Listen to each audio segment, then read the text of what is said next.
Everyone, welcome to the last week of our class. I can't believe it's over, but it is. So, well, just about. We have one thing left, which is the final exam. So what I'm going to do in this video is, first of all, thank you for being an excellent class. I appreciate it, especially your forum participation was excellent. And the second thing, excuse me, that I want to do is give you some tips on how to ace the final. All right? So, here's how it works. Look at the chapters in your book. Look at the chapter objectives at the beginning of the chapters and read the chapter summaries. Okay? That's like a paragraph or a page at the most for the chapter summary. And, chapter objectives are probably like 10 per chapter or something like that. That won't take you long, and that's important. All right?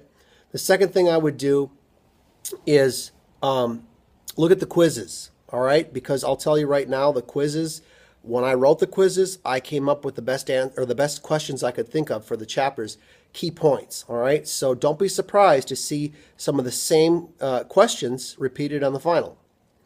Also, you're going to want to be familiar with the rule of the cases. All right, that we've covered a lot of cases in this book, and you don't have to know all the facts or all the other parts of the cases, but you should know the rule of as many cases as you can. Okay, if I were you, I would maybe make a little table or something like that with the case name and the rule. And incidentally, you can find tables like that in some of the PowerPoints that I put together for these chapters. And that's my, final tip, which is to review the PowerPoints. All right. And when you do review the PowerPoints, notice that I've bolded items. Throughout the PowerPoints, I tend to bold things that I think are important or call them out. In some way, I try to make them bigger and more important.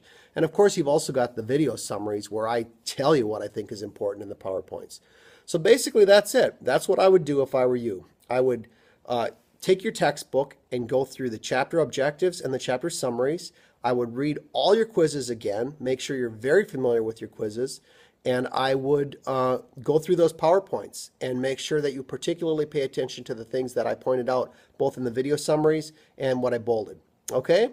I guess the last thing I'll tell you, just a little tip, is those scenarios that we had in some of our quizzes.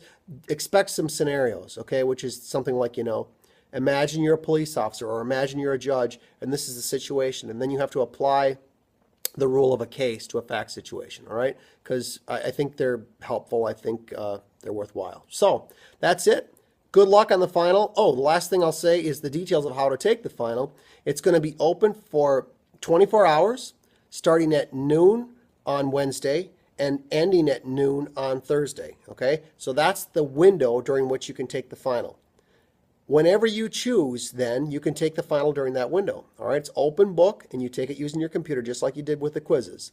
Now, once you open it, you have 2 hours, okay? You have 2 hours to take the final, right? So you've got a 24-hour window, and you can choose when to start that final based on your work schedule and whatever else you have going on. But once you do, you've got 2 hours, and then it's done. And it's going to automatically submit whatever answers you have. So, all right? It's expected to be about 50 to 100 questions, and probably mostly multiple choice.